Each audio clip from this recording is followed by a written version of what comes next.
Buenas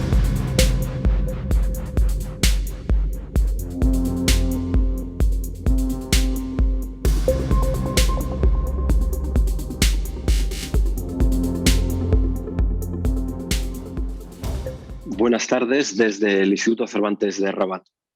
Hoy es el 8 de marzo. El año pasado también hubo un 8 de marzo, pero no lo pudimos celebrar. Por aquellas fechas quisimos organizar aquí, en Rabat, en este salón de actos y en colaboración con la Fundación Mujeres por África, una mesa redonda en torno a mujeres y creación para celebrar el Día Internacional de la Mujer. No pudo ser porque hubo algo a lo que se le llamó pandemia, que lo impidió y que rompió nuestra vida desde entonces. Iban a estar con nosotros la cineasta Inés París, la filósofa y directora de la Fundación Teresa Langle y la escritora Najat El Hashmi. No pudo ser, ya digo, porque además todo sucedió de forma precipitada. Así que este año hemos pensado que lo mejor sería retomar digitalmente aquel acto y por eso hoy están con nosotros Inés, Teresa y Najat. Por cierto, enhorabuena y muchas felicidades, Najat, por el premio Nadal.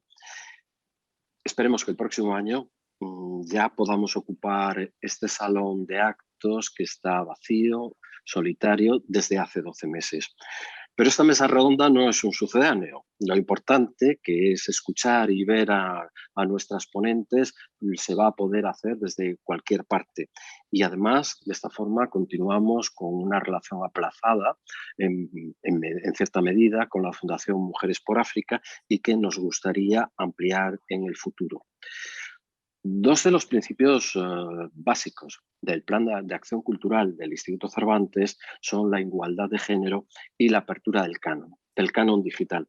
Y ambos principios son inseparables de la posición central que ha ocupado el feminismo y, por tanto, del nuevo lugar de la mujer en la sociedad contemporánea. Con esta mesa redonda sobre mujeres y creación aprenderemos más sobre esa necesaria apertura del canon en la historia de nuestra cultura y en el presente de nuestra cultura, y lo que es más importante, seguro que nos guiará sobre cómo hacerlo. Este año de 2021 se celebra el centenario de Emilia Pardo Bazán, una mujer que representó, y es solo un ejemplo, entre otros muchos, esa creatividad en tiempos difíciles, en pleno siglo XIX, y que supo también aprovecharla para liberar su propia vida. Quizá porque su propia familia fue la primera en entenderla. Mira, hija mía, le dijo una vez el padre, los hombres somos muy egoístas y si te dicen alguna vez que hay cosas que pueden hacer los hombres y las mujeres no, di que es mentira, porque no puede haber dos morales para dos sexos. La mesa redonda la va a moderar Carmen Rosell, que es la jefa de nuestra biblioteca. Como de costumbre, tendremos traducción simultánea al árabe y será transmitida no solamente por esta plataforma, por Zoom, sino también por Facebook, y dentro de unos días, convenientemente editada, se podrán encontrar en Twitter. Y creo que con nosotros está también la presidenta de la Fundación, María Teresa Fernández de la Vega. María Teresa, cuando quieras. Pues buenas tardes a todas y a todos. La verdad es que estoy muy feliz de estar aquí. Bueno, quiero empezar por felicitar, me uno a la felicitación del director Najat por ese magnífico premio, del que nos sentimos muy orgullosas porque estamos siempre contigo y a tu lado, y por tanto que muchas felicidades. Yo quiero en primer lugar agradecer al Instituto Cervantes de Rabat que haya elegido a Mujeres por África como compañera en la organización de este coloquio en un día tan bonito y tan importante como es el 8 de marzo para todo el mundo y especialmente para las mujeres. Así que muchísimas gracias, director. Conoces mi especial afecto a esa casa, a la que ya nos unen muy fuertes vínculos. Compartimos espacio en Nador, donde contáis con un aula Cervantes en nuestro faro, y pronto será Mujeres por África la que disfrute de un espacio en el que será el primer instituto en África subsahariana, el Cervantes de Dakar. Por todo ello, y porque además, aunque sea vía online, este debate se organiza desde la capital de Marruecos, país en el que Mujeres por África nos sentimos también especialmente unidas y ligadas. Es una gran satisfacción para mí celebrar precisamente el Día de las Mujeres, este día de fiesta y de reivindicación con todas vosotras y con todos vosotros. Es una fiesta de reivindicación y de memoria, y es una fiesta de celebración también. Espero de verdad que mucha gente haya visto Manzanas, pollos y quimeras, porque la verdad es que no se la puede perder nadie, ¿eh? Porque merece, os lo digo sinceramente, muchísimo la pena. Querida Inés París, no creo que nadie hubiera podido, y cuando digo nadie, es nadie, nadie hubiera podido dirigir ese documental con más sensibilidad, con más comprensión, con más empatía, con más inteligencia hacia esa docena de mujeres africanas llegadas a España desde diferentes países del continente y con distintas trayectorias. Nadie, ¿eh? Y cuando además le hicimos el encargo a Inés, dijimos, bueno, vamos a ver qué pasa, porque era muy difícil. Y bueno, la verdad es que con esta película, que fue una de las primeras, además, iniciativas de nuestra fundación, yo creo que de las primeras, así pública y grande, yo creo que fue la primera, ¿no? Lo que queríamos era mostrar una realidad prácticamente desconocida en España, aunque parezca mentira, a la que la gente pudiera asomarse a la vida, a las inquietudes, a los sentimientos, a los pensamientos de esas otras que eran las mujeres africanas para la mayor parte del público. Y efectivamente yo estoy convencida de que Manzanas, pollos y quimeras, que se ha proyectado ya en televisión, que se ha visto en centenares de centros culturales, de asociaciones, de instituciones de todo tipo, ha contribuido muchísimo a un mejor conocimiento de esas mujeres y de sus entornos.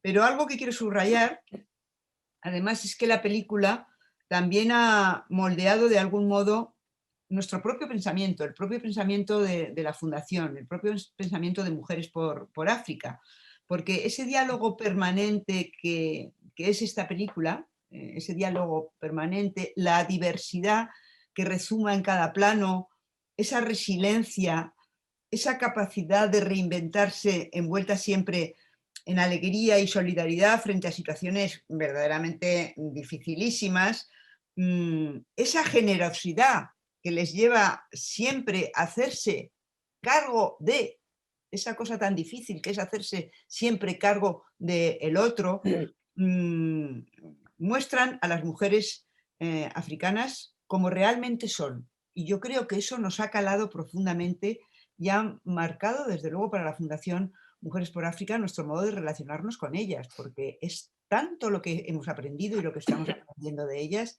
que ya llevamos 10 años y no dejamos de aprender. Las situaciones son cambiantes y son difíciles y no dejamos de aprender y no dejamos de hacer apuestas por cosas novedosas y no nos dejan de enseñar.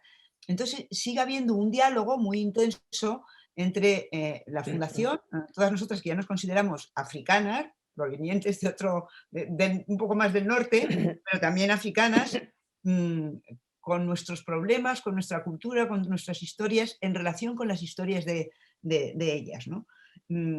Y siempre desde el principio, y nuestro principio fue en muchos aspectos, yo creo que Manzanas, pollos y quimeras, hemos querido sobre todo escuchar. Yo siempre además dije que aquí estábamos para escuchar, para aprender. Y la verdad es que es tanto lo que hay que aprender y tanto lo que hay que escuchar, que en eso hemos estado con ellas, para ellas y desde ellas. Y desde Manzanas, pollos y quimeras hemos aprendido muchas cosas. Y yo la he vuelto a ver, la película, este verano, porque tenía unos amigos y la volvimos a ver. Y cuando tardas un tiempo, yo os la recomiendo a las compañeras de la Fundación, que si hace mucho que no la habéis visto, la volváis a ver. Porque salen nuevas lecturas, siempre hay nuevas lecturas, ¿no? Y entonces es muy apasionante 10 años después de toda esta reflexión que hemos hecho y del éxito que tuvimos, porque tuvimos un éxito espectacular, Inés, tuviste un éxito espectacular, pues la verdad es que nos invita más a seguir haciendo esa reflexión. Y una vez más comprobamos, esto nos lleva a la comprobación, que la creación, que el arte, que la cultura nos muestra es una de las mejores vías para mostrarnos la grandeza de los seres humanos. Y esa grandeza en las mujeres africanas existe. Y por tanto, yo creo que la creación, y muy especialmente la creación audiovisual, tiene un inmenso poder. Yo pertenezco a una generación que somos una generación que aprendimos muchísimas cosas en el cine, porque cuando yo era pequeña y tenía 6 o 7 años, no había otra cosa que cine. O sea, no nos podían llevar a ningún sitio a los niños nada más que a meternos en el cine durante toda una tarde entera, desde las 4 de la tarde hasta las 8 de la noche, con la cena y la merienda allí metidos, y lo pasábamos broma, y somos muy de la cultura del cine, y aprendimos muchísimas cosas en el cine.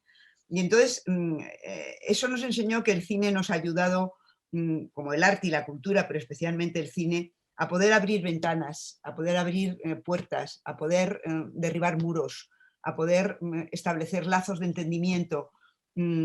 Y yo creo que eso hoy es más necesario que nunca, porque hoy es más necesario que nunca que hagamos posible el conocimiento que nos permita comprender las realidades diversas en las que se está moviendo el mundo, y que en muchas ocasiones se nos escapaban antes, se nos escapaban, pero ahora se nos siguen escapando. Y por tanto, mirar y pensar de otro modo, nos ayuda mucho el ver esas realidades desde esta perspectiva que nos enseña el arte, el audiovisual y el cine.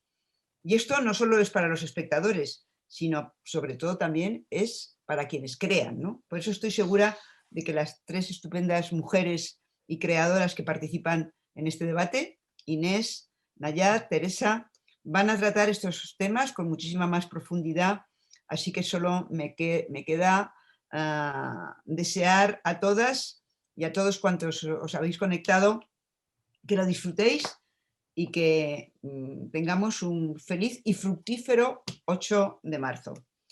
Como decía Don Quijote, al bien hacer jamás le falta premio. Yo sé que vuestro bien hacer va a tener el premio del público, en este caso concreto de todos los que estamos aquí esta tarde, deseosas y deseosos de escucharos y de aprender con vosotras. Así que adelante, y muchísimas gracias por vuestra generosidad y por vuestro compromiso. Muchísimas gracias, María Teresa, y bienvenidos y bienvenidas a esta mesa redonda del 8 de marzo, Día Internacional de la Mujer, en la que contaremos con 3 invitadas de lujo, Inés París, Teresa Langle y Nayat El Hashmi, para debatir sobre la temática Mujeres y Creación. Durante este fin de semana hemos tenido la oportunidad de ver el documental de Inés, como ya ha comentado María Teresa, Manzanas, Pollos y Quimeras. Bienvenida, Inés, a esta tu casa del Instituto Cervantes de Rabat. Inés París es guionista y directora, expresidenta de la SGAE, fundadora y expresidenta de CIMA, que es la Asociación de Mujeres del Audiovisual Español, actual consejera de la Fundación Mujeres por África, ha sido y es profesora de guión y producción audiovisual en la Universidad Complutense de Madrid, en la Carlos III, en la Universidad de Massachusetts. Ha impartido conferencias en la Sorbona, Harvard, Cambridge, New York University, etcétera, etcétera. Productora y autora de series como La Valla, de 2019, guionista y directora de largometrajes y documentales, entre otros el de Manzanas, Pollos y Quimeras, del que hablaremos en breve. Bienvenida, Inés. Mucho gusto. Nuestra siguiente invitada es Teresa Langle de Paz, actual directora general de la Fundación Mujeres por África.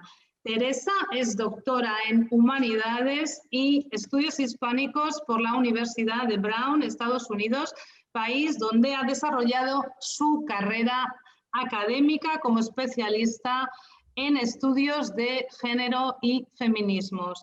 Ha sido directora del Faro de Nador y es cofundadora y codirectora de la Cátedra UNESCO de Género, Bienestar y Cultura para la Paz en la Universidad de Wisconsin.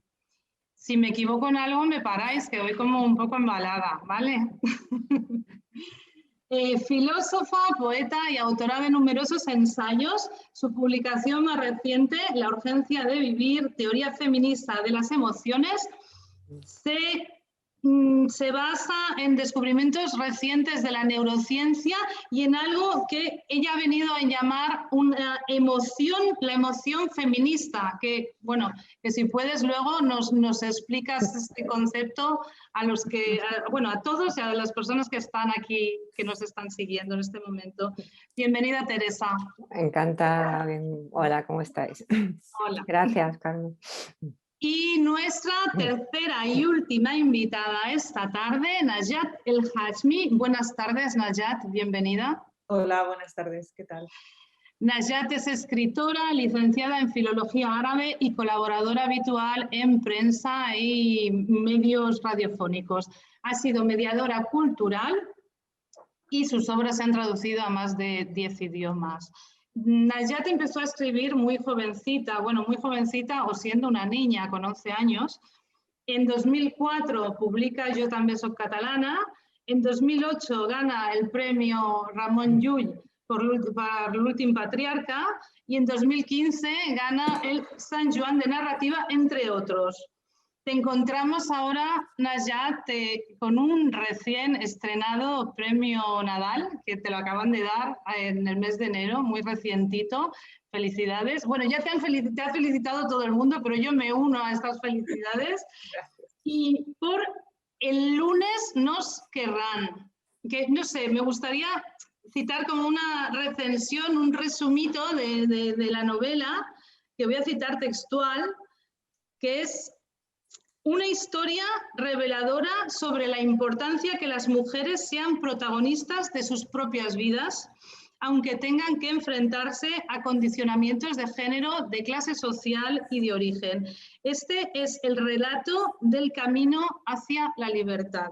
Felicidades, Najat, por este muy merecido premio. Y bueno, sin más preámbulos, damos la palabra a la primera invitada, Inés. Sabes que vamos a organizarnos como que tenemos 5 minutitos de presentación cada una y ya luego damos paso al debate. ¿De acuerdo? Muy bien. Vale. Yo, si quieres, yo te preguntaría, para lanzar así un poco, que cómo surge la idea de manzanas, pollos y quimeras. Bueno, yo quería hablar un poco en general de cómo es este terreno de mujer y creación, ¿no? Que va a centrar hoy el debate y dentro de eso, por supuesto, que cómo aparece manzanas, pollos y quimeras, ¿no? Normalmente es verdad que cuando se habla de arte y de cultura se habla muchísimo más del propio proceso de producción, de cómo algo se crea, de cómo se escribe, de cómo cada uno de los artistas desarrolla su trabajo, ¿no? Y se habla un poco menos de cuál es el origen en general de las ideas, desde qué punto de vista partimos y por qué seleccionamos de determinadas cosas, temas, realidades para que sean mostradas y en otros casos no sucede así. Y este asunto, digamos, del punto de vista y de a qué nos dirigimos, que es aquello que vamos a mostrar y a enseñar, me parece a mí que es el punto de vista más interesante para hablar de la relación de las mujeres con la creación. Básicamente porque las mujeres creo que sí ofrecemos un punto de vista peculiar precisamente por excéntrico, es decir, por encontrarse en los márgenes, en un espacio que normalmente ha sido mucho menos utilizado. En primer lugar, porque somos pocas y porque históricamente somos pocas y porque pese a la injusticia demencial que esto supone, ¿no? Que a estas alturas el sexo determine tu carrera profesional, pues en la mayoría de las áreas de la cultura, que es donde teóricamente además no debería de haber obstáculos, sin embargo sigue habiendo poquísimas mujeres. Desde hace años, las mujeres que hemos pertenecido al movimiento asociativo, reivindicativo en el terreno de la cultura de la igualdad, hemos visto que es muy difícil superar esa cifra que parece un muro del 20%, ¿no? O sea, cuando se considera que estamos muy bien es que somos el 20% en algún espacio. Por supuesto, con excepciones que hay que celebrar muchísimo, como han sido los últimos Goya, ¿no? Donde casi la mitad de las, primero de las que optaban y sobre todo de las que ganaron, fueron mujeres. Pero además del asunto, digamos, de cuántas somos y entonces qué posibilidades tenemos de ser nosotras las autoras del discurso, está este asunto de hacia dónde miramos nosotras, ¿no? Y es verdad que las mujeres lo primero que tenemos que contar es algo que se ha convertido casi en un secreto para la humanidad, que son nuestras vidas privadas. Recuerdo que hay una poeta norteamericana que escribe en 1970 más o menos unos monólogos en una sala de obstetricia y entonces dice que las mujeres son las custodias del secreto mejor guardado del mundo, que son las simples vidas privadas de media humanidad. Esto es tan así que yo creo que la mayoría de nosotras que nos dedicamos a la creación hemos sentido, desde luego ha sido mi caso, un cierto abismo entre lo que era nuestra experiencia vital y si eso podía o no ser relatado, si era digno de ser contado. O sea, yo siempre recuerdo haber estado con mi hija pequeña cuando nació, hace ya un montón de años, llevándola al parque, ocupada en todas las tareas que significa la maternidad, con muy poco tiempo para mí misma y pensando que de ahí, sin embargo, no podía sacar yo ninguna película, que aquello que me pasaba no era lo que se podía contar. Y pensaba eso porque si uno estudia, pues aquello que te enseñan, por ejemplo, en las escuelas de cine sobre lo que en guión hay que contar, pues vas a lo que eran las situaciones dramáticas de George Politt, ¿no? Y son todas. Cosas como los pecados capitales, venganzas, sacrificios, asesinatos, robos, crímenes de todo tipo. Pero nunca se habla de lo que es la experiencia vital, sobre todo de las mujeres, ¿no? Que creo que es un poco el gran secreto. Y nosotras, para mí por lo menos el descubrimiento fundamental precisamente del feminismo ha sido dar valor y considerar digna de ser contada mi propia existencia y la de aquellas mujeres que me rodeaban. Y ahí es donde nace este documental. Es decir, cuando yo tengo la enorme suerte de conocer la tarea que hace Mujeres por África, a María Teresa Fernández de la Vega inicialmente y después a tal, me intereso también por otras mujeres que para mí eran desconocidas. Y lo único que hago es, como hablé además con María Teresa, fuimos a darles voz. Es decir, poner una cámara donde no se había puesto. Tú salías a la calle y preguntabas, ¿usted conoce a alguna mujer africana? De esto hace ya 10 años, ¿no? ¿Qué piensa de ellas? Y lo que te respondían eran con tópicos enormes. Además, a nadie le importaba no conocerlas para igualmente responder. O sea, nos decían cosas como, no conozco a ninguna, pero sé que son analfabetas. No conozco a ninguna, pero sé que llegan en pateras. No conozco a ninguna, pero... Pues nosotros nos limitamos a poner una cámara y a dar voz a otras mujeres y a ver qué es lo que ellas tenían que contar, ¿no? Y a partir de ahí yo creo que vamos haciendo una de las cosas que es fundamentales en la tarea feminista de creación, que es ir abriendo caminos para otras. Hay una palabra en tibetano que se llama shul, que lo recoge Rebecca Solnit en su último libro este tan bonito, ¿no? Sobre perderse y abrir caminos, que dice que un shul, un sendero, es el espacio que se crea solo por el hecho de que alguien ha pasado antes por ahí. Entonces, el ir caminando por un lugar es el que va abriendo nuevos lugares, ¿no? Por los que se puede transitar. Y creo que es una de las cosas que estamos haciendo las mujeres. Mirar a nuestro alrededor, contar lo que nos ha sido contado y en ese sentido abrir camino para otras. Muchas gracias, Inés. Y a continuación tiene la palabra Teresa. Gracias, Carmen. Bueno, al hilo de lo que está comentando Inés, yo quiero, bueno, antes que nada dar las gracias al Instituto Cervantes, a Carmen también por la palabra, a la presidenta nuestra de la Fundación y a mis compañeras de mesa. Y feliz 8 de marzo a todo el mundo. Ya al hilo de lo que dice Inés, yo he visto la película varias veces seguidas, con pausas entre medias de varios días, y la verdad que cada vez que la veía encontraba algo nuevo, ¿no? Y cada vez me enganchaba más y me encariñaba más con las protagonistas, ¿no? Pero quería poner sobre la mesa 3 cosas que me han llamado especialmente la atención y que he ido de alguna forma dando sentido, a mi lectura principal del fondo de la película, ¿no? Lo primero y además que viene al caso por el tema que se ha elegido para esta mesa, de mujer y creación. Primero que quería plantear es que el espacio de la creatividad, de la imaginación, es un espacio disponible para cualquiera que esté dispuesto a pensar o decir su verdad, con valentía y compromiso. Una verdad con sus orígenes en las emociones, y que puede ser individual, pero también reflejar lo colectivo y llevar a la solidaridad, como en el caso de varias de las protagonistas o todas. Lo segundo es que la creación y la creatividad tienen mucho que ver con procesos personales que se anclan en el imaginario y rescatan recuerdos, emociones positivas de la memoria. Esos procesos son muchas veces reparadores y además proveen fuerzas para vivir en el día a día, a pesar de la dureza y de la adversidad. O en otras palabras, son procesos que sustentan la resistencia y la resiliencia. Gracias a la imaginación, las personas hallan confort, amparo, cobijo, hogar de sí. Y todo ello favorece el impulso y la fuerza vital para vivir y superar dificultades.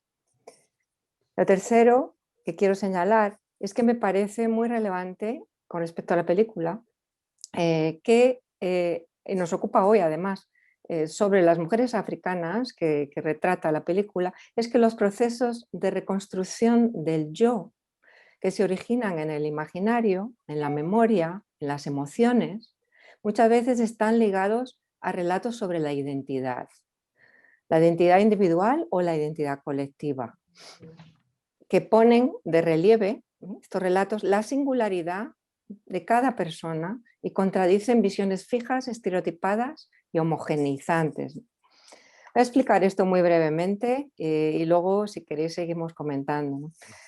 En la película de Inés, las mujeres africanas inmigrantes en España representan lo que en retórica se llama parresía, es decir, hablan la verdad, hablan sus verdades con valentía y con compromiso.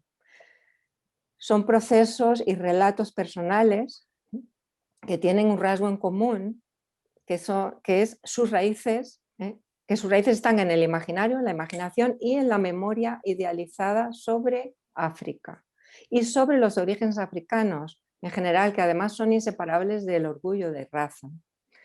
La película articula, refleja muy bien qué significan los orígenes africanos para cada una de ellas, qué manifestación toma lo africano en sus vidas. Además hay implícita una reflexión muy profunda y compleja en el documental sobre la identidad y en los relatos de estas mujeres y sobre la experiencia migratoria, en donde la capacidad por recrear lo imaginario individual y colectivo, paradójicamente, juega el papel fundamental de representar y reclamar cada una de ellas con un valor, en mi opinión, político y feminista, luego hablaremos de esto, la singularidad de cada una de ellas, de ese origen africano propio, ¿no? Además, para alejarse de los moldes racistas, estereotipados, machistas sobre África y sobre las mujeres africanas y sobre las mujeres negras en España, cada una explica su vida, su relato, a base de fragmentos en donde la imaginación, los recuerdos tienen un papel fundamental. Es muy interesante que la película muestra procesos completos de las protagonistas, completos de principio a fin, que van desde el choque de ese imaginario idealizado que tienen ellas sobre España al principio y sobre Occidente en general, hasta y pasando por el choque con la dura realidad cuando llegan aquí de las experiencias migratorias, hasta que encuentran otro imaginario y lo idealizan dentro de sus propias vivencias africanas, que es el imaginario de África o panafricanista. Es colorido, es reconfortante y es nostálgico, ¿no? Y ese trayecto a través de la imaginación que realiza cada una de las protagonistas es la expresión valiente de su singularidad, de su verdad, ¿no? Eso es lo que me parece fascinante de la película y de cómo está planteado. Luego, si queréis, comentamos un poco más cómo, a mi opinión, y sobre todo que tenemos a la directora, se consigue también transmitir todo esto, ¿no? Así que bueno, solamente para terminar ya quería resaltar y dejar sobre la mesa esta reflexión sobre la imaginación, ¿no? El espacio de las emociones, que es donde está la verdadera libertad, la paz y el bienestar del espíritu. Y es la fuerza que impulsa los procesos de resiliencia personales y colectivos. En la película, además, la carcajada del final es maravillosa. Es el resumen, en mi opinión, magnífico de ese proceso liberador, ¿no? Y además es el lenguaje desordenado, de alguna forma caótico, ¿no? Libre, por fin, de ese hermetismo y de ese discurso fijo, estereotipado, ideológico sobre la inmigración, ¿no? Sobre las personas inmigrantes, sobre las mujeres africanas e incluso sobre las jerarquías del mundo en que vivimos, en un continente y otro, ¿no? Bueno, esto es lo que quería plantear, dejar sobre la mesa, pero hay muchísimo que hablar sobre esto y comentar cosas muy específicas de la película. Sí, ahora damos paso a Najat y luego retomamos sobre todos estos conceptos. Adelante, Najat. Hola, buenas tardes. Hola. Buenas. Muchísimas gracias por invitarme a ser parte de esta mesa y gracias al Cervantes y a Mujeres por África. Bueno, yo soy la escritora del grupo, voy a hablar sobre el proceso más vinculado bueno, a esta disciplina.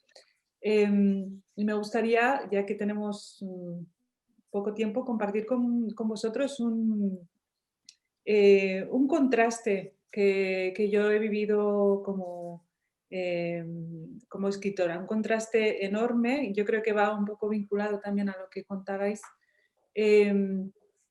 entre la visión que yo tenía de lo que era la literatura cuando era simplemente lectora, sin darme cuenta de los muchos condicionantes que existen sobre lo que se representa a través de lo escrito y lo que no se representa, lo que queda siempre fuera. Y lo que luego me encontré siendo escritora, ¿no? Yo tuve la suerte de que cuando era pequeña y leía, yo veía representados esos personajes en las novelas, en los cuentos, en las historias que a través de las páginas, y eran unos personajes que en su mayoría eran seres humanos y en muchos casos pues me podía sentir identificada con algunos de estos personajes o sentía cierto interés en tanto que eran pertenecían a mi misma especie y tenían muchísimos, digamos, conflictos y transmitían muchísimas emociones y muchísimos hechos que a mí me interpelaban directamente porque como persona que soy también, pues los sentía así de cercanos.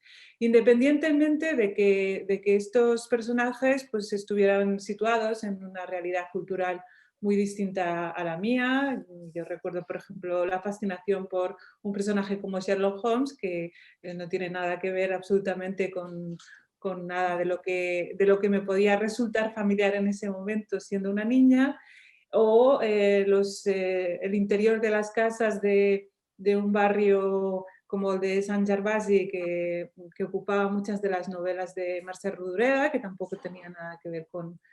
Y en fin, daba igual. Lo importante es que a través de esa experiencia de la lectura yo me sentía parte de esa humanidad, sin ningún tipo de duda. Nunca me planteé que realmente yo o las personas con las que yo convivía eran o podían ser distintas de los protagonistas de esas historias, ¿no? Por eso, a través de esa experiencia lectora, pues fui un poco empezando a imaginarme a futuro como escritora e imaginándome como una escritora más, ¿no? Nunca se me pasó por la cabeza que los temas que a mí me podían preocupar y las personas que podían ocupar mis historias podían ser considerados distintas de esos otros personajes que yo había conocido a través de la lectura. Es decir, algo tan obvio y que tenemos como muy... bueno, yo creo que desde una perspectiva lógica todo el mundo puede entender perfectamente, que es que o sea, que las personas con las que yo convivía eran igual de humanas que cualquier otra, ¿no? Esa es la idea, que es algo obvio y fruto pues, del sentido común. Luego, cuando yo empecé a escribir y sobre todo cuando empecé a salir al mundo y a darme cuenta de cómo estaba organizado el mundo, me di cuenta de que no todo el mundo consideraba a esas personas con las que yo crecía y convivía simplemente personas tan humanas como ellos, ¿no? Entonces, a través de yo es que creo que no me di cuenta hasta qué punto el simple hecho de coger y, el boli o el lápiz y ponerme a escribir sobre unas mujeres que para mí eran mujeres como yo simplemente, fue de algún modo un acto casi revolucionario. ¿Por qué? Porque eran mujeres que nunca habían aparecido representadas en ningún lugar, mucho menos en ese terreno que para mí tiene un valor importantísimo, que es el del terreno de la cultura, ¿no? ¿Cómo habían aparecido esas mujeres que siempre están clasificadas como mujeres musulmanas, además, así sin especificar muchos detalles y sin atender a toda su diversidad ni a sus experiencias particulares?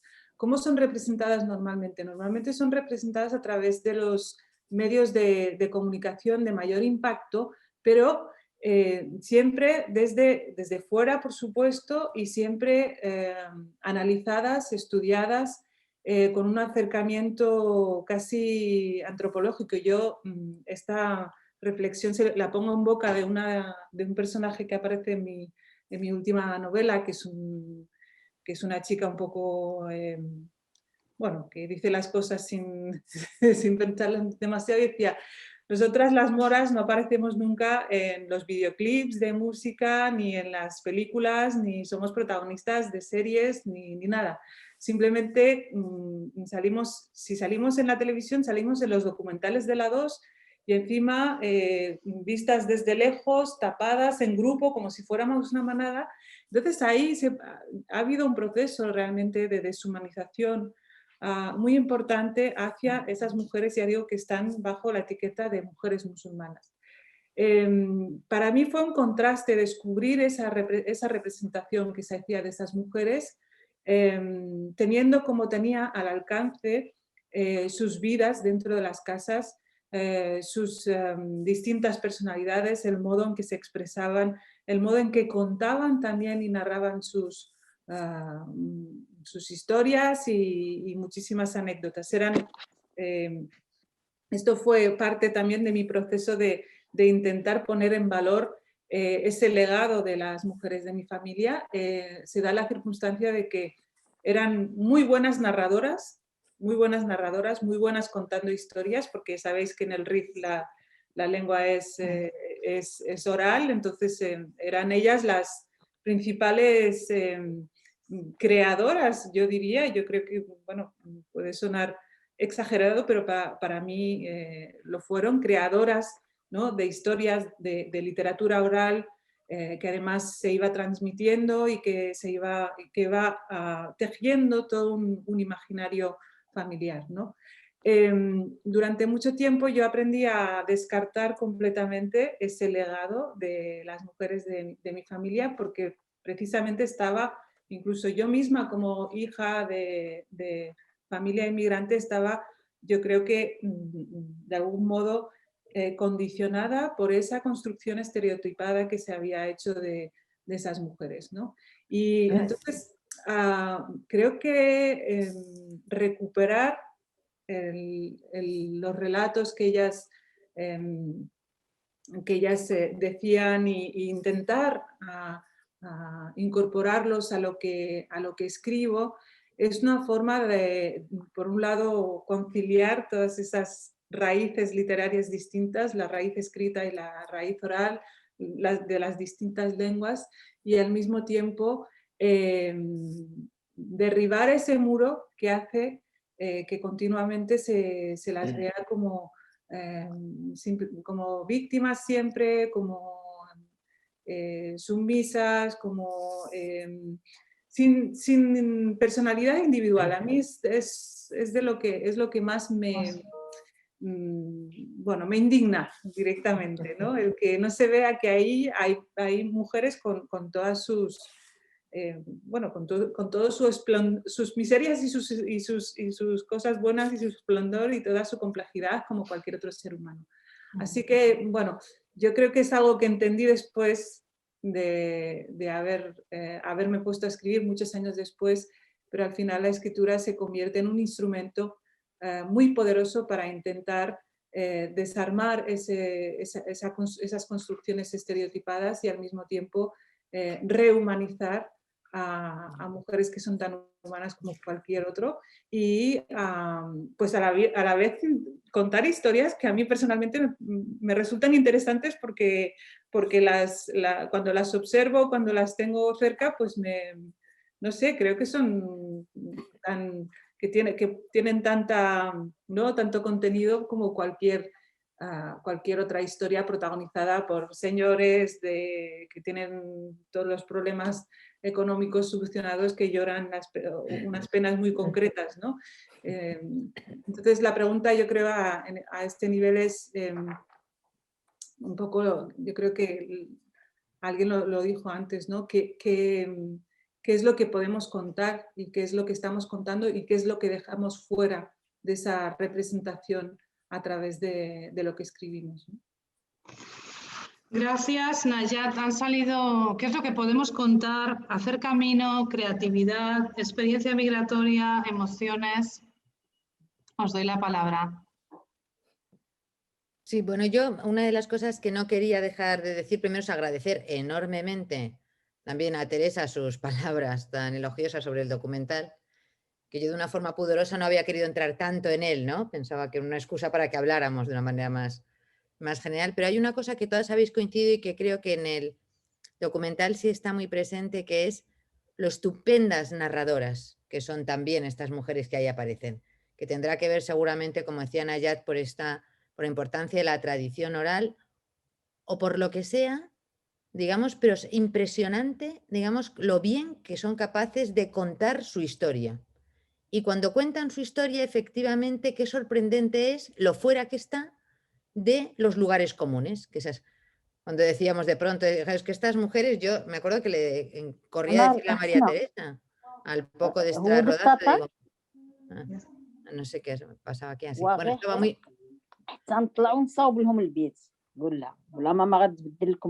Pues hay alguien sí. Sí, que está interfiriendo. Marwa, por favor, si puedes silenciar en los micros. Gracias. Yo creo que ya está. Sí, pues bueno, lo que estaba comentando es, digamos, que cuando ellas pueden expresar con esta capacidad increíble y fantástica su propio relato, ves qué inclasificable es ese relato, cuán distinto e individualizado, ¿no? Es cada uno de ellos. Como ha dicho antes, además, Teresa, tiene tanto que ver con la propia memoria, ¿no? Pero tiene tantísimo que ver con eso, pues que claro, cada una es muy distinta. Entonces recuerdo que cuando habíamos empezado a rodar, yo fui corriendo a decirle a María Teresa, no sé cómo esperas que sea este documental, pero me preocupa mucho que termine siendo un musical. Digo, porque es que cuando hablaba con ellas, de lo primero que hacían era cantar. Cantaban, pero cantaban para expresar la tristeza, la alegría, el futuro, su memoria, para calmar a los otros. Cantaban, era una cosa imponente. Entonces, qué distinto era esa de la idea que teníamos además de las víctimas, de quien había llegado a una situación difícil. O sea, bueno, pues eso, digamos, como las mujeres basta tantas veces con ponerles delante, darles la capacidad de que relaten, para que esos relatos sean apasionantes, porque además son desconocidos y cada uno de ellos efectivamente es un relato único y excepcional, ¿no? Y es verdad que se tiende a unificar, yo diría que las mujeres en el mundo entero, ¿eh? O sea, a nosotros también nos sucede que cuando se habla de cineastas se estudia la obra individual de cada uno de los hombres que nos acompañan y nosotras somos las chicas del cine, ¿sabes? O sea que esto ocurre muy en general.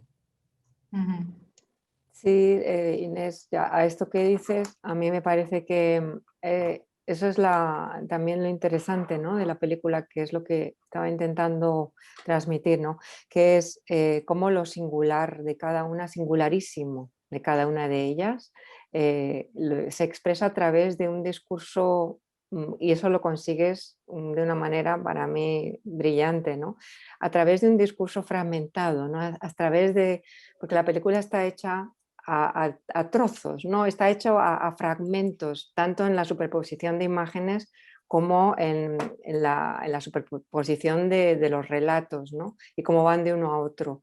Y también eso me parece muy interesante, porque eso, desde el punto de vista simbólico, para mí refleja lo que yo estaba captando, ¿no?, a base de verla varias veces, ¿no?, que es ese espacio libre, del relato libre, que es lo que transmite esa singularidad, es lo que las libera del corsé simbólicamente, las libera del corsé al que están de alguna forma sometidas nada más llegar aquí, ¿no?, por los prejuicios que hay hacia ellas. Eso me parece que es muy, muy interesante, ¿no? Y bueno, y que esa singularidad también se construye a través de un ciclo, ¿no?, que al final es una visión idealizada, panafricanista, ¿no?, aunque su propio discurso es singularísimo, ¿no? Entonces ese contraste me parece muy interesante, porque el encuentro con lo nuevo da lugar a ese proceso de redescubrimiento de lo africano también, no solo como algo propio y específico de cada una, con sus propios recuerdos, sino también de algo que es conjunto, que es colectivo, ¿no?, y que es idealizado, que es positivo, colorido, ¿no? Entonces están las dos cosas, esa doble dimensión me parece muy liberadora y se transmite muy bien, lo transmite muy bien cada una de ellas, ¿no?, y la película. ¿Me permitís que diga una cosa? Claro. A mí me parece que hay una cosa también muy importante de lo que estáis diciendo, y es que en ese relato maravilloso que hacen ellas, singularísimo, porque son todos los relatos completamente distintos, y pasas de, bueno, pues de un relato durísimo, de una que ha salido de una guerra y de que, bueno, en fin, o sea, terrible, a otra que tiene una situación... son muy singulares, pero una vez termina el relato, ese relato se convierte en un relato universal. Es decir, con una singularidad muy propia, porque es una singularidad africana que probablemente, es decir, la identificación que yo como espectadora, quizá a lo mejor yo no soy objetiva porque ya soy una mujer africana, entonces no lo sé, pero sí que lo planteo, ¿no? O sea, pero yo creo que cuando estábamos en el cine, cuando vimos la película, en el estreno, yo creo que hubo una identificación del público al final de todos esos relatos que ellas hacían tan singulares y tan especiales, como diciendo, bueno, qué cosas más duras les pasan a estas mujeres. No, pero no solo que cosas más duras les pasan a esas mujeres, es que hay una identificación con esas historias, porque las llevas a tu terreno, ellas mismas te las hacen como universales, ¿no? Eso no te ha pasado a ti, pero te podía haber pasado. O te ha pasado una cosa que te ha llevado a una situación, si no parecida, porque no son parecidas, no son No. pero sí a ese sentimiento que ellas tienen, ¿no?, en relación con los hijos, en relación con la vida, en relación con la situación de exilio que podemos haber vivido algunas personas, ¿no? Es decir, yo creo que para mí eso era muy singular, pasar de lo singular, súper singular, de africano, de mujeres que vienen de la guerra, que llegan a un país, bueno, de alguna manera asumir ese relato como un relato universal que forma parte también casi de tu vida. Por lo menos de mi generación, porque algunas de las cosas de las que cuentan, probablemente a lo mejor vosotras sois muy jóvenes todas, pero yo he vivido en un país recién salido de una guerra, en fin, o sea, hemos tenido una infancia que no habéis tenido vosotras. Y entonces en la infancia mía nos teníamos que inventar todo. Bueno, a lo mejor en África sí que la habéis vivido, ¿no?, en Nayat, pero pequeñita, es que a mí al principio no me llevaba ni al colegio, porque como era niña, pues mi padre decidió que mejor que viniera una prima mía que era profesora a casa a enseñarme a leer, ¿sabes? Entonces, imagínate, luego ya fui al colegio, pero eso ahora no pasa, es que ahora eso no pasa en este país. Las niñas van a la guardería, luego van al colegio y igual que los niños, pero en los años 50 en España eso pasaba. Las niñas no iban al colegio, no salían de casa porque había que protegerlas. Entonces, ese relato yo lo viví como universal, ¿no? A lo mejor es una experiencia mía, pero yo creo que no es solo mi experiencia, ¿eh? Yo Inés. creo que lo que aquí sucede además es que el terreno de lo fantástico Sí. se caracteriza precisamente por su universalidad. Es decir, cuando uno, en el momento en el que además lo ves muy rápidamente porque tú haces una película, ¿no? Escribes una novela o tiene tal, y parece cuando uno lo lee, lo está viendo tal, que aquello que sucede, esa imaginación es lo que tenemos de peculiar los seres humanos. Es que nos creemos Que es digamos, las protagonista. mentiras, claro, de una manera, o sea, nuestra capacidad, como se sabe además, que es que físicamente reaccionamos. O sea, que ante una película de terror se nos erizan los pelos del cuerpo, se nos acelera el corazón, lloramos de amor en las películas, ¿no? Nos angustiamos con los protagonistas. Es biológico, o sea, es que los seres humanos biológicamente estamos preparados para creernos las mentiras, ¿no? De la fantasía y de la imaginación. Y cuando eso sucede, nosotros creemos además que lo que estamos viendo es verdad, en un sentido, ¿no? Muy profundo, más allá de que sepamos que es una fantasía, pero creemos que es verdadero, creemos que es universal y creemos que es natural. Es decir, que el mundo es así. Eso que se nos cuenta es como es el mundo. Por eso es tan importante que existan los otros relatos. Porque como muy bien tú bien decías, Nayat, claro, o sea, si tú has recibido como natural siempre una misma historia, ¿no? Pues esa es la que parece que es la vida. O sea, que la vida consiste en lo que le sucede a determinadas personas que lo han contado durante generaciones y generaciones y generaciones, ¿no? Pero, ¿qué es lo importante? Es que pueda entrar en ese relato y ser en ese sentido verdadero, universal, inspirador, también todo aquello que precisamente no se ha contado, ¿no? Y es lo que yo creo que tenemos una gran tarea que hacer las mujeres ahí. Sí, yo estoy de acuerdo en que también es muy importante poder penetrar en el terreno de la ficción, ¿no? Porque a veces cuando estamos hablando de según qué realidades y según qué sectores de población de la realidad, parece que no podamos ir más allá de lo testimonial, ¿no? De dar nuestro testimonio, de contar nuestra historia y que de allí no podamos pasar. Y creo que es importantísimo que podamos crear desde esas mismas experiencias, crear como decidamos, o sea, podemos decidir que nuestras creaciones no tengan absolutamente nada que ver con ese contexto. Para mí es una pena, pero podemos decidirlo, ¿no? Porque hay algo que cambia cuando bueno, se tiene el poder de decidir cómo se articula una historia, cómo se cuenta esa historia, cómo se disponen los elementos. Porque es muy conocida la frase de que la realidad supera la ficción. Y claro, tiene mucho sentido eso, porque la realidad tiene que superar la ficción porque la ficción tiene que cumplir con unos requisitos y con una lógica y con una dinámica y con toda una serie de elementos que a la realidad le importa muy poco. O sea, la realidad no tiene por qué ser verosímil, por ejemplo. No hace falta. O sea, de hecho, la realidad la mayor parte del tiempo es un poco verosímil, la verdad. Pero poder ordenar esa realidad a través de un relato de ficción, yo creo que contribuye precisamente a poder crear ese imaginario distinto, a ir más allá del hecho de que estemos contando una experiencia particular, ¿no? Testimonial, que por supuesto podemos alimentarnos muchísimo del testimonio.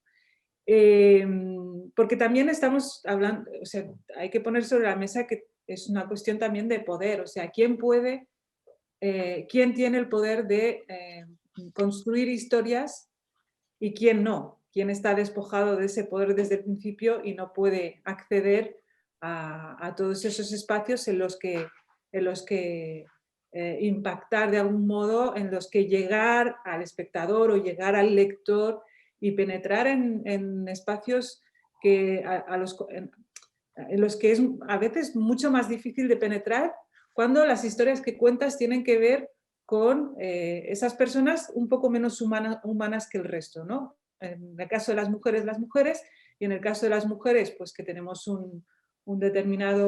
venimos de un determinado contexto, a veces lo difícil es lo que dices un poco, María Teresa, ¿no? Ese ponerte en el lugar del que está contando la historia. No verlo desde fuera, ni exotizarlo, ni convertirlo en algo como muy extraño y muy ajeno, sino precisamente traerlo a sentir, ponerte en el lugar del otro, en la piel del otro, que además muchas veces yo creo que yo me doy por muy satisfecha cuando consigo que realmente lo que deje de actuar sea incluso la consideración de otro o otra, ¿no? Porque yo no la veo esa consideración, yo no entiendo dónde empiezan las llamadas otras y dónde empiezan las nosotras. De hecho, tengo un lío con los pronombres porque nunca sé cómo articular ese nosotras, dónde estamos cada cual, ¿no? Y creo que ahí la ficción puede tener un papel muy importante. Y después, yo creo que tampoco hay que olvidar que esto a veces en una visión un poco, digamos, muy postmoderna del papel que tiene la cultura y el arte en general, se nos olvida, pero que la creación artística puede ser una forma de decir aquello que no se puede decir de ninguna otra manera, ¿no? Yo he vivido esta experiencia de decir a través de los cuentos y de las novelas cosas que realmente tenía absolutamente prohibido decir en voz alta en la vida real, ¿no? Y poder hacerlo mucho antes o sea, romper con esas leyes del silencio. Y en el caso de las mujeres, yo creo que este es un papel fundamental de la creación artística. Es decir, poder realmente poner nombre a ese malestar y a ese sufrimiento que tiene que ver con el hecho de que seamos mujeres, y en el caso pues, de ser mujeres de origen inmigrante o mujeres musulmanas, pues o sea, tenemos todavía muchísimas leyes del silencio que romper. Y hay que encontrar formas, digamos, agradables de hacerlo, porque el proceso es bastante desagradable y a veces incluso peligroso, y yo siento como que la creación a través de la escritura pues me reconforta un poco y me protege un poco de esa intemperie que supone el romper con ciertas leyes. Me parece muy interesante este debate sobre la universalidad y el reconocernos unos en otros, ¿no? Yo creo que de ahí viene precisamente esa fuerza que tienen las historias que vemos en la película o que leemos. Cuando algo es universal, es que trasciende lo real. ¿Pero por qué trasciende lo real? Porque nos podemos identificar con ello todos, ¿no? Entonces, yo creo que eso es lo interesante. Y además, en el caso de la película, el hecho hasta de sorprendernos, entre comillas, sorprendernos, ¿no? Pero dejarnos llevar por esa identificación que tenemos como mujeres, como personas, con las protagonistas, ese es el logro precisamente. Lo que ha logrado la película precisamente es humanizar a estas mujeres hasta tal punto de presentarlas tal y como son, que cualquiera de nosotros podemos trascender el hecho que son las mujeres africanas inmigrantes y son como nosotras. Y esa es la fuerza. Ahí está para mí la clave de esa universalidad, ¿no? En ese reconocimiento absoluto que tenemos, ¿no? Y que logramos trascender. Pero tú preguntabas, Teresa, que cómo se había hecho. Yo es que en ese sentido, para mí el descubrimiento fundamental, autoral, entre comillas, del asunto fue precisamente la proximidad. Claro. Que yo no tuve en ningún momento la sensación de no estar hablando con una amiga. Claro. Nunca, o sea, todo aquello que me habían contado sobre la distancia, la diferencia, el tal, es que no existía. Entonces, dentro de, por supuesto, existe en el sentido de que tienes que tener un respeto hacia otro, porque otro simplemente es que está ahí a tu lado. No lo define otra característica, ¿no? Más que está ahí a tu lado. Pero luego en lo demás el diálogo es que era un diálogo idéntico al que hubiera tenido con cualquiera, ¿no? Lo que sí os iba a decir es que creo que no debemos de olvidar tampoco cuando estamos hablando de toda esta... Yo creo que la capacidad de construir historias la tenemos, o sea, de una manera además espectacular. El problema principal al que nos enfrentamos más bien es eso que se llama industria cultural. O sea, nuestro problema es que no puede ser, claro, no puede ser una experiencia individual y única tu éxito, Nayat, ¿sabes? Ni que seamos unas cuantas las directoras que conseguimos hacer cosas o contar no sé qué, no. O sea, el gran problema que tenemos es realmente que nuestra capacidad de relato, en los términos que sean, que además yo también estoy muy de acuerdo en que las mujeres nunca deben estar acotadas además a un terreno, ¿no? Genérico. No. Desde que mujer y documental también se asocia mucho, pero no. Nosotros tenemos que hacer ciencia ficción y las locuras que nos vengan a la cabeza y lo que nos dé la gana, por supuesto, ¿no? Pero eso, lo que tenemos que conseguir, que es lo difícil, es entrar en una industria que todavía es una industria enormemente dominada, además, por eso que se llama el club, ¿sabes?, masculino. Y entonces ahí es donde, y por los lugares comunes y los tópicos, ¿sabéis? Y las costumbres y aquello, las adherencias esas que uno dice, a ver cómo se pueden quitar, ¿no? Y ahí es donde yo creo que sí tenemos muchísimo que hacer y sí hay también un compromiso que es un compromiso ya no individual y tal, que es un compromiso también del Estado, de las instituciones y tal, para transformar eso de las industrias culturales, ¿no? Encima sabiendo que no es que sea un mensaje puramente, digamos, por la justicia y por un mundo mejor, que también lo es que es un mensaje además también económico, porque es que las mujeres somos las mayores consumidoras de cultura que existe, son las que vamos al teatro, las que compramos libros, ¿no? Y a las que nos interesa ese otro relato, o sea, que a ver si esto también se entiende y se abre, ¿no?, a lo que podemos nosotros contar. A mí me parece importantísimo eso que está diciendo ahora Sí. mismo Inés, ¿eh? Me parece absolutamente clave. Y hay que ponerse a ello, porque el patriarcado lo tiene muy cerrado, lo tiene muy cerradito, porque allí donde está el poder económico, pues el poder económico impide que las vías para entrar sean las vías normales. Y no vamos a poder entrar por las vías normales. Tenemos que entrar por la puerta de atrás o tirando las puertas, como hemos hecho en ocasiones, tirando las puertas abajo. Y hay que tirar las puertas abajo con la inteligencia que tenéis las creadoras. Y sabiendo que esa inteligencia que tenéis llega a la mayoría de la gente y lo que tenemos que ayudar es a que llegue, porque en muchas ocasiones hasta se boicotean cosas que llegarían muy bien a la gente precisamente porque está escondido detrás el que no triunféis con esto, el que no triunfemos, el cuidado que está en nuestra tienda, que ya vienen ellas, que eso pasa en esto, pasa en la política, pasa en todos los ámbitos. Y por tanto hay que derribar esas barreras. No nos lo van a poner fácil. María Teresa, ¿y cómo se derriban estas barreras? Tirándolas, yendo y tirándolas. O sea, hay que tirarlas. O sea, es que de verdad, o sea, no hay que hacer grandes elucubraciones. Hay que ir a por todas. Hay que perder el miedo, hay que tener alianza y solidaridad entre las mujeres para poder hacerlo, que eso es fundamental. Y bueno, y hay que tener algún apoyo también político o de alguien, de mujeres que también están con ganas probablemente de tirarse a la piscina porque eso las va a favorecer.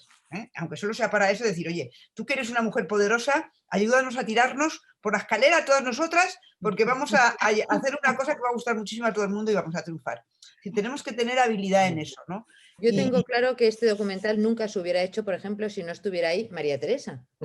Y además, cuando en algún momento yo con mi ingenuidad y los caminos trazados habituales dije, bueno, nos presentamos a ver si tenemos una ayuda me dijo, no, ninguna.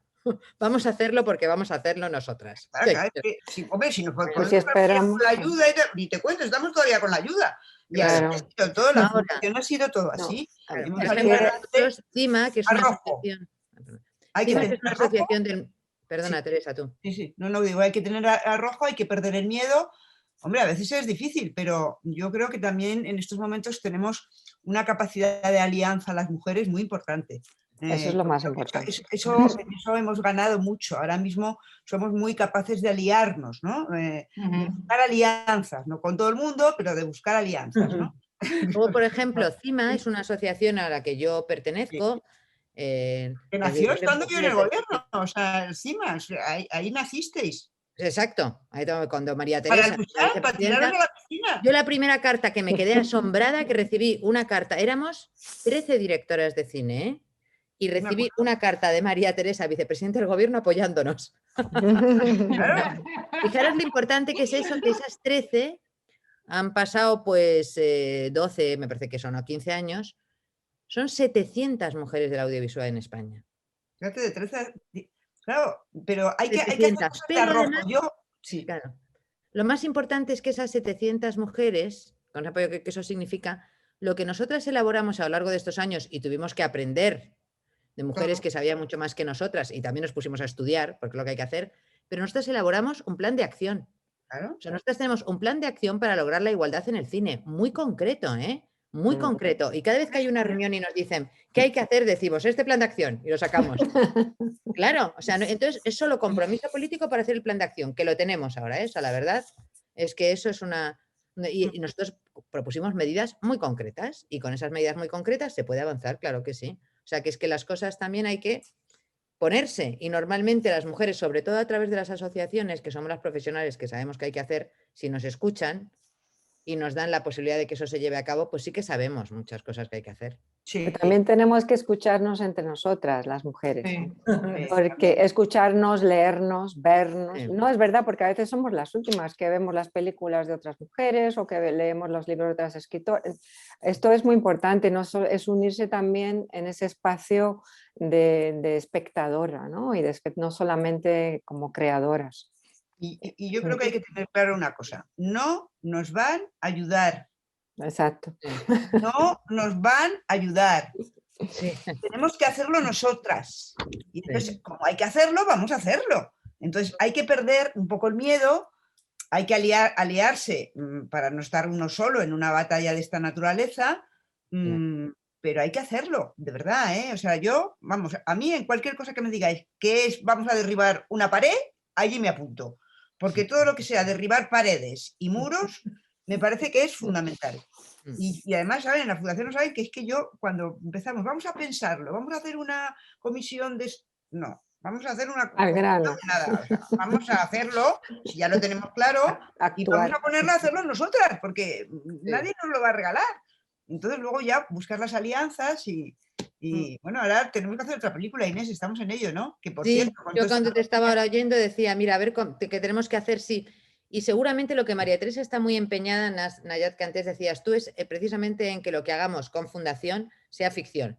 Yo soy una directora de ficción, sobre todo. O sea, a mí me lió, María Teresa me lió para hacer este documental, pero mi trabajo es ficción. Y lo que son comedias y lo que yo estoy escribiendo ahora es una comedia de ciencia ficción, que cada vez además que la escribo, me río sola pensando en la risa de María Teresa. Bueno, es porque que es la mejor espectadora del mundo. De verdad, es que yo, bueno, yo lloro de risa.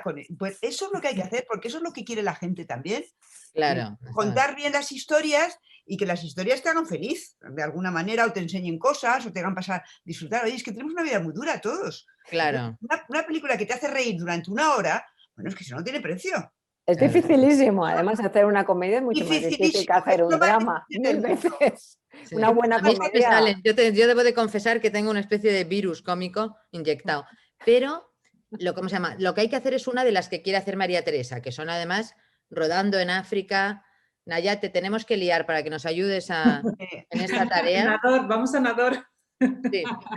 Te tenemos que liar, porque es verdad que solas no... Saldría una película de tracanador. No, María Teresa, yo estaba pensando que a veces no es tanto el miedo, porque creo que el miedo lo perdimos hace ya bastante, sino que a veces a mí lo que me cuesta es convivir con la rabia que me dan ciertas actitudes que todavía siguen existiendo en... Pues sí, pero hay que saltarlas con una pértiga, decir, mira ya, o sea, te dan un disgusto una mañana, tienes el disgusto la mañana en allá y te dices, a tomar por saco. O sea, la de la actitud a tomar por saco. Vamos a por ello, vamos a ver cómo la sorteamos o cómo la matamos, si es necesario. O sea, pero... Porque el mundo del libro... A mí me decía mi madre, tú a lo tuyo. Todo lo tuyo, sí. A mí no te despistes, tú no te despistes, tú a lo tuyo. ¿no? Eso lo dicen todas las madres. Claro, pero tienen razón, las madres son muy listas. Tú a lo tuyo, tú no te despistes. O sea... No, porque por ejemplo el mundo del libro es un caso curioso porque hay muchísimas mujeres escritoras, muchísimas mujeres además que tienen muchísimo éxito a todos los niveles, pero nos encontramos con que quienes están decidiendo eso del el canon y quienes están decidiendo lo que es literatura y lo que no es literatura muchas veces siguen siendo la mayoría hombres y los que siguen considerándose porque son unos papos que se ponen ahí y tienen dominado eso, pero hay que sacarlos del asiento también. Sí, o sea, pero lo tenemos que... ellos no se van a dejar sacar del asiento, pero los tendremos que sacar del asiento. Pero para eso tenemos que tener mujeres preparadas también dispuestas a hacer esa batalla y hay que hacer una estrategia para todo. Allá.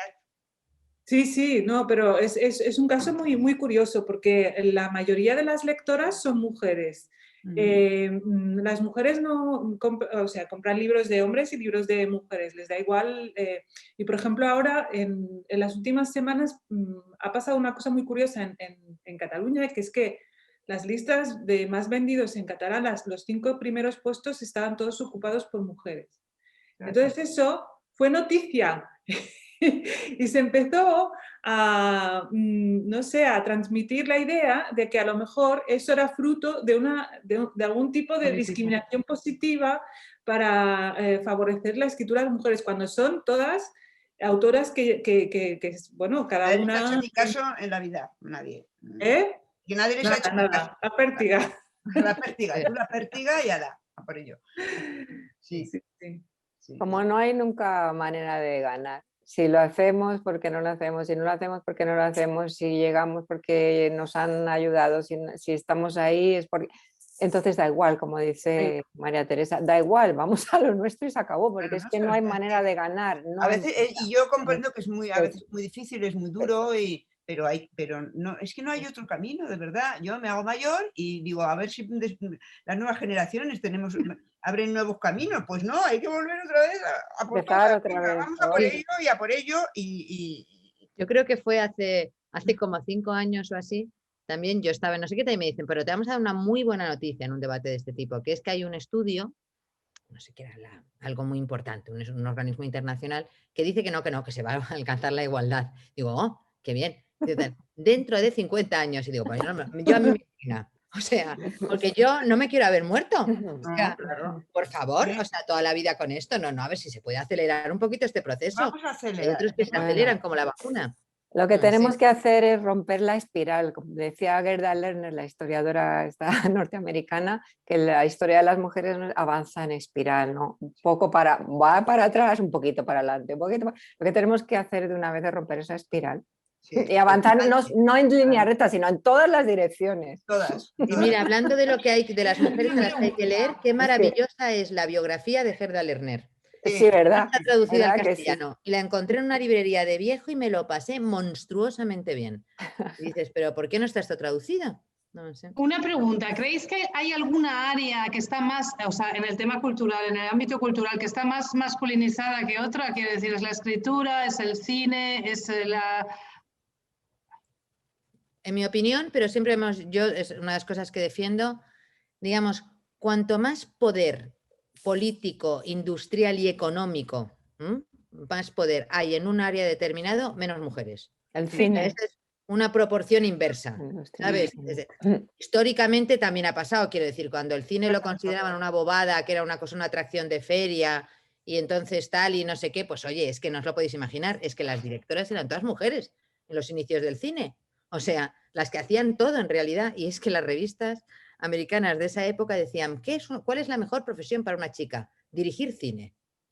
Esto era en los años 20. Dirigir cine, porque el cine era... Claro, era una tontería que se hacía ahí como quien va al circo. Pero después, claro, cuando esto empezó a ser la gran industria de Hollywood, entonces no, por supuesto. O sea, se ha tardado hasta ahora mismo para que por primera vez una mujer haya dirigido una película de una major. Hasta ahora mismo, que es Wonder Woman. Que hay que decir también que, claro, hay que dirigir determinado tipo de películas. Son las que van a entrar ahí, ¿sabéis? O sea, no todas tampoco. Pero, digamos, es a más poder. Siempre decíamos también en todas las reuniones, Teresa y yo, que es muy gracioso, ¿dónde, pregunto yo, hay menos mujeres en la industria? En el cine, en Hollywood, en Estados Unidos. ¿Dónde hay más? En Nigeria. Porque cuando es una cuestión de voluntad, ¿sabes? Ahí las mujeres tenemos toda la voluntad del mundo. Pero te quiero decir, y también debe pasar de alguna manera que tú presentas un guión y si es un guión de una chica, entonces es como un guión que tiene que ser de un determinado género, ¿no? O sea, que una mujer a lo mejor no puede presentar desde una película de terror o quiero tal, es como, esto no es vuestro, ¿no? El problema es que este tipo de debates son complicados siempre porque la habilidad fundamental de la discriminación es ser muy inteligente y ser una mano invisible. O sea, no funciona de manera obvia ni elemental. No, a ti no te ocurre. Es súper sofisticada. Claro. El primer fenómeno importantísimo es que el mundo de la cultura es un mundo en el cual se consigue trabajo por relaciones personales. Es decir, aquí no existen las oposiciones. Y todos sabemos que la única forma de que exista la no discriminación es precisamente que nadie pueda averiguar si eres hombre o mujer. La historia más famosa es la de la orquesta esta de Boston, que es una historia preciosa, que es ¿por qué, oh Dios mío, no entran suficientes mujeres intérpretes, en vez de gran violinistas además, pues tenemos que arreglarlo. Entonces, ¿qué hicieron? Pusieron una cortina negra para hacer las audiciones sin poder ver a quién estaba detrás. Y entonces dijeron, pues no funciona. Resulta que seguimos teniendo una proporción, ha subido un poquito, pero no mucho. Y entonces empezaron a pensar y se dieron cuenta de que tenían que poner también una alfombra en el acceso al escenario. Y diréis, ¿por qué? El ruido de los zapatos. Exacto, porque escuchaban los zapatos. Cuando pusieron la alfombra, 50-50. O sea, es impresionante porque el patriarcado lo sabe todo. Claro, o sea, nada te puede delatar como mujer si quieres no ser discriminada. Pero, por ejemplo, claro, fácil. Un ejemplo que he visto en el caso, por ejemplo, de Najat, del premio Nadal, tú has presentado tu novela con seudónimo, pero era un seudónimo femenino, ¿no? Sí, era de mujer, sí. Sí, porque yo la verdad creo que es uno de los sectores en los que hay más posibilidades o sea, hay más mujeres. Puede que por lo que decías un poco, Inés, porque es un sector que ha perdido importancia política. Sí, ¿no? Ha feminizado tanto que sí. Ha perdido poder y a medida que ha ido perdiendo poder es como que se han abierto más, es una suposición, se han abierto es una reflexión razonable. No, es exacta, o sea, yo necesito una media de 2 millones de euros para hacer una película. Uf, no un documental, pero una película de ficción cuesta de media unos 2 millones de euros. Un poco más si queremos que la gente cobre, porque ahora se están haciendo cosas que nadie cobra, vale. Pero cobrando, digamos, en condiciones normales, la media en España, la que tienen todos nuestros compañeros varones, es unos 2 millones de euros. A partir de ahí, imagínate, digamos, dónde están las dificultades. Ya. Bueno, todo esto sí, cuando se hace un repaso de los premios, hay una, o sea, las mujeres son anecdóticas, a pesar de que hay muchísimas mujeres escribiendo y ya digo, en todos los géneros y en todos los estilos. No, y además, mira, conforme vamos avanzando las mujeres y teniendo más poder, y pasa en todo, en las instituciones políticas, en todo. Yo ya tengo muchísima experiencia y lo veo. Conforme vas avanzando, la discriminación es decir, ellos no renuncian para nada a seguir teniendo el poder. Y entonces lo hacen más sofisticado y mucho más cabrón, con perdón, o sea, es decir, en donde menos te lo puedes imaginar te salta la liebre, porque a partir de ahí, en algo que podría ser entendido como una maniobra femenina para no sé qué, es el más tonto de los tontos el que entra con esa historia, ¿sabes? Es decir, es súper resiliente, no va a soltar el poder, tenemos que ser infinitamente más listas, tenemos que estar mejor organizadas, ser más solidarias, hacer más cultura también entre las mujeres, de cultura y de solidaridad, para perder también toda esa situación todavía de manadas y masas de mujeres que están todavía bajo el abrigo del patriarcado y de que no quieren identificarse ni con el feminismo, porque hay muchísimas mujeres así todavía, ¿no? Que no quieren, que todo el rato cuando les dices cualquier cosa, no, yo quiero estar aquí porque me lo merezco. Digo, oye, ¿es que tú crees que yo no me lo merezco? O sea, pero eso, no, pero es que eso todos los días, eso en mis ámbitos jurídicos elevados, ya no, yo quiero aquí, es que quiero demostrar. Digo, yo no quiero demostrar nada, yo ya, anda que no he demostrado. Pero eso está ahí y por tanto derribar todas esas cosas es muy importante y es muy importante que las mujeres jóvenes salgáis como mujeres valientes, valerosas y tal, que estéis todo el rato en los medios, que aparezcáis como creadoras, como listísimas, como que os ganáis la vida, como que sois más listas que nadie. Y os tenemos que ayudar a eso, es que es verdad. Pues no es que lo tengamos que ayudar, es que lo sois. Serlo lo sois. Lo que pasa es que el modelo no ha cambiado. El modelo sigue siendo el mismo. El modelo sigue siendo un modelo patriarcal. Y eso no va a cambiar. Y no eso no va a cambiar. El modelo no va a cambiar. El modelo. Entonces, es un modelo resiliente y a la mínima de que avanzamos un poco, saca. Ya te lo han dado. Pero yo creo, Presidenta, también que tenemos que poner más énfasis también las mujeres en entender las múltiples infinitas formas invisibles y visibles de las mujeres para superar, resistir, transformar desde dentro los patriarcados, porque está ocurriendo todos los días en todas partes, pero se nos escapa ese capital nuestro, ¿no? Ese capital feminista que está ahí y que aunque no se le llame feminista. Pero es que además el capital de las mujeres hoy en el mundo es inconmensurable. Es que está en todas partes y no lo vemos nosotras mismas a veces. ¿Cuándo fueron los días de la creación? 7, pues en 5 se deshacía el mundo sin las mujeres. Sí. Yo sí tengo la sensación de que sí hemos abierto puertas, ¿eh? Sí, muchas. Ya sé que tenemos el peligro de que intenten cerrarlas, pero además creo, por ejemplo, que situaciones como esta tan tremenda, ¿no?, que hemos vivido a lo largo de este último año tal, pues obligan también a repensar muchas cosas, ¿no? Nos dan la oportunidad, cuidado, nos dan la oportunidad.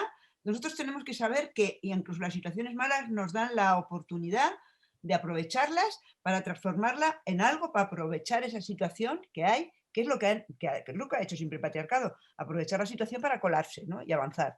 Claro. Nosotros tenemos que saber que las técnicas. Sí, ¿no? Mira, por ejemplo, yo creo que está basado en el mundo del cine, ¿eh? O sea, los últimos Goya en ese sentido yo creo que son muy significativos. ¿Por qué? Porque en una situación de crisis terrible, cuando estrenar era un riesgo, cuando producir era un riesgo, cuando era tal, no sé qué, no sé cuánto, se han colado un montón de mujeres. Y los últimos Goya son una prueba, digamos, de que hay el cine, digamos, que ha conseguido ser importante este año, que tiene un reconocimiento y que además es extraordinario, es un cine independiente y muy protagonizado por mujeres. Lo cual no quiere decir que todo sea así. No, pero bueno. ¿Sabéis? Pero es una tendencia muy clara, muy clara. ¿Por qué? Porque en una situación malísima, aunque las mujeres también, yo creo que en general hemos sufrido mucho con este año y tal, mucho, pero también creo, digamos, que con esta capacidad brutal para en los momentos peores crecerse, también creo que ahí florecen cosas importantes y buenas, ¿sabes? Vale, estamos aquí súper enfrascadas, es súper interesante, pero tenemos que dar paso a las preguntas del público. Yo simplifico mucho las cosas y yo me quedaría con las palabras de María Teresa, que es 1, perder el miedo, 2, apoyarnos, 3, asociarnos. ¿Más? ¿Podemos hacer más cosas? La pértiga. Saltar la pértiga. Ese es el método de ellos, ¿no? No, y nuestro también. Oye, en el circo las grandes trapecistas son mujeres que se suben a la pértiga y dan unos saltos espectaculares y no les pasa nada. Bueno, y yo creo también que mucho no se puede pensar tampoco que la responsabilidad de no ocupar los puestos que deberíamos de ocupar es básicamente de las mujeres, ¿eh? No. O sea, aquí el problema es que tú tienes una pértiga y cuando la vas a coger la han cerrado por abajo. Claro, es verdad. O sea, dices, ¿pero no tocaba saltar aquí hoy? Dicen, no, lo de los saltos se ha trasladado.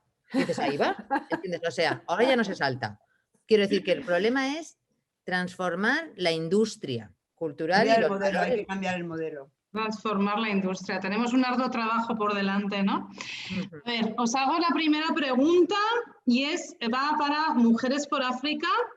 ¿Qué proyecto de Mujeres por África hay en Marruecos y si hay algún proyecto en el ámbito cultural? A ver, directora, tiene la palabra la directora. ¿Sabe todos los proyectos que hay en Marruecos, desde la letra grande a la pequeña? Bueno, en Marruecos tenemos un proyecto de proyectos que es el Centro Faro de Nador. Y en el marco que se va abriendo poco a poco, todavía no está abierto de todo, pero en el marco de ese proyecto, de proyectos, que en sí mismo tenemos proyectos con mujeres de cooperativas, de diferentes ámbitos. Depende a que se le llame cultura también, porque hay, por ejemplo, la artesanía puede ser cultura. Claro. Estamos trabajando con mujeres del ámbito de la artesanía. También estamos trabajando con la Universidad Mohamed VI Mohamed I también con la Universidad Mohamed VI, pero en Nador, en concreto en USDA, estamos con la Mohamed I, con profesoras, estamos trabajando sobre la digitalización de la enseñanza, también estamos trabajando y vamos a empezar, hemos hecho ya proyectos de pesca en el sector marítimo pesquero. En el arte de la pesca muchísimas cosas. En el sector marítimo pesquero hemos hecho varios proyectos y además con muchas mujeres. Hemos movilizado a más de 2000 y pico mujeres de Nador para todo tipo de cursos, talleres, congresos, etcétera, en el sector marítimo pesquero, que ha abierto una infinidad de posibilidades que no podían ellas mismas ni imaginar que existían para las mujeres, y estamos retomando eso con algunas. Y estamos construyendo sobre aquello porque están deseosas de continuar explorando un ámbito que en el que las mujeres eran muy ajenas, y eso que vivían allí, ¿no? Estaban muy lejos culturalmente de ello, pero que ofrece muchísimas posibilidades profesionales, de desarrollo laboral también, etcétera. Estamos en ello. Muchas becas también, becas en distintos ámbitos. Bueno, becas muchísimo. Para las jóvenes, saber becas muchísimas, sí. En Rabat, en concreto, ¿sí? En Rabat, en la Escuela Planeta, tenemos becas de estudios de negocio, economía, etcétera. Y tenemos un programa muy grande en la Fundación donde vienen mujeres de toda África, que es para chicas jóvenes, Learn África se llama. De todo el continente, vienen muchas de Marruecos, pero de todas partes, sí. De acuerdo. Y proyectos culturales que no puedo dejar de mencionar. Aquí tenemos a Inés París, nuestro proyecto de proyectos también, que ya va por la 8ª edición, que es Ellas son cine, de directoras africanas, ¿no? Y también hay directoras marroquíes. Así que bueno, Vale. ¿Y aceptáis voluntarios y voluntarias, ¿no? Para vuestra fundación? Claro, sí. Porque seguro que hay un montón de gente que nos está viendo que a lo mejor que quiere colaborar. Tenemos chicas, chicos, jóvenes que trabajan, nos apoyan muchísimo, siempre nos ayudan muchísimo en todos los proyectos. Así que... De acuerdo. La siguiente pregunta es, ¿se puede ser creadora al 100%? ¿O de alguna manera las mujeres son creadoras al 50% porque tienen que ocuparse de sus labores? Mira, el otro día estaba viendo un documental sobre Carmen Laforet y una de las cosas más indignantes era como cuando ella ganó el premio Nadal, precisamente, una de las preguntas que más le hacían era esa, ¿no? ¿Qué es más importante para usted, la vida creativa, o sea, la vida artística o la vida familiar? Que es una pregunta que no se le hacía en ningún caso a ningún hombre escritor de la época y a ningún hombre escritor de ninguna época, ¿no? Entonces es algo que es, bueno... Claro, pero yo creo que de alguna manera a veces estos parámetros como que se siguen repitiendo, ¿no? En el tiempo, o sea que todavía estamos ahí con un poco... Recuerdo, por ejemplo, el discurso de Candela Peña, ¿no? Que decía, es que nosotras somos superdotadas, dice, porque nosotras estamos trabajando y además sabemos si hay que hacer la compra, si hay que, no sé, o sea, como que estamos pendientes de todo. Yo creo que el que estemos obligadas a esa situación no lo convierte en una virtud, es simplemente que o sea, desarrollamos habilidades para poder sobrevivir a unas condiciones de trabajo que muchos hombres no tienen, o sea, que no tienen que estar pendientes por no hablar también de la precarización de muchas de los trabajos relacionados con el mundo de la cultura, que además, si eres mujer, todavía son más precarios, ¿no? Y más mal pagados, y por lo tanto resulta complicadísimo poder pues mantener una carrera en cualquiera de estas disciplinas, ¿no? Pero no es que a nosotras, o sea, por esencia o por naturaleza nos salga ocuparnos de la compra. Yo no voy a la compra, yo no sé lo que hay que comprar, nunca sé lo que hay que comprar, porque si tengo una novela en la cabeza me olvido del mundo, me olvido de que están a mi alrededor. Y luego de vez en cuando me tengo que preguntar si realmente eso está bien o estoy dejando de... Nadie, nunca. Y hay que hacérsela. O sea, la cuestión no es no hacer esa pregunta, es que hay que hacérsela a los hombres. O sea, a mí cuando algunos hombres me dicen, escritores, me debe ocuparse alguien de los hijos, ¿no? Y esa es la diferencia, que ellos ni siquiera se plantean que tienen que ocuparse también de esa vida familiar, ¿no? Y eso es una desventaja, nos sitúa en una posición de desventaja. Yo recuerdo que una de las actrices de una de mis películas, Leonor Watling, le preguntaron hace años también, ¿tú has notado alguna diferencia cuando te ha dirigido Inés respecto a los hombres excelsos, entre ellos Almodóvar, que te han dirigido? Dicen yo, a ver, ninguna. Dice yo, no, ninguna. Ah, sí, que de Inés sé que tiene una hija, cuando tenía fiebre la niña, cuando no sé qué, no sé cuánto. Dice, de los otros no tengo ni idea. Porque una que se ocupaba. Dicho esto, que comparto plenamente, una cosa que yo sí quería decir como pequeño matiz, en cambio, es que a mí también me horroriza un poco la idea del creador como si fuera alguien que está fuera del mundo y en una cápsula. Yo creo que mujeres y hombres, debería ser por igual, también nos alimentamos de la vida normal, que afortunadamente y desafortunadamente tenemos. Primero porque la mayoría de nosotros no vivimos solo de esto, ojalá, no me saber, sino que todo el mundo tiene que desarrollar multitud de trabajos, y luego porque hacemos una vida normal.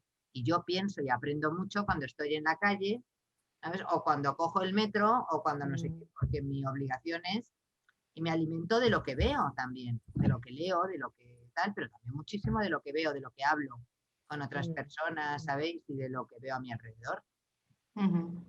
De acuerdo.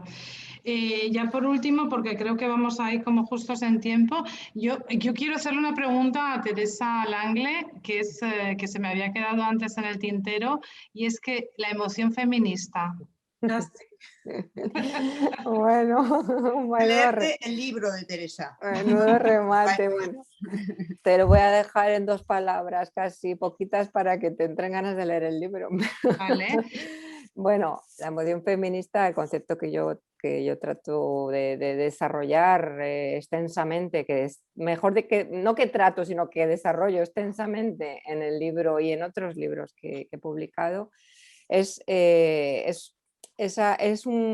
digamos, una rebeldía que se da de una manera no consciente y que es motor de multitud de rebeliones cotidianas, un poco lo que estaba diciendo, de rebeliones cotidianas que ejercitan las mujeres muchas veces sin saberlo, sin saber que son feministas, sin saber que son rebeldías, pero que las ejercen, las actúan, y que muchas de nosotras y nosotros no vemos, pero que están ahí porque son motor del mundo, esas rebeldías. Eso es lo que quiero decir, que me parece que tenemos que desarrollar, y la creatividad, la creación, las artes nos ayudan mucho a eso, desarrollar más nuestra percepción de otras personas, de las experiencias de otras personas, de las sutilezas de esas rebeldías cotidianas, ¿no?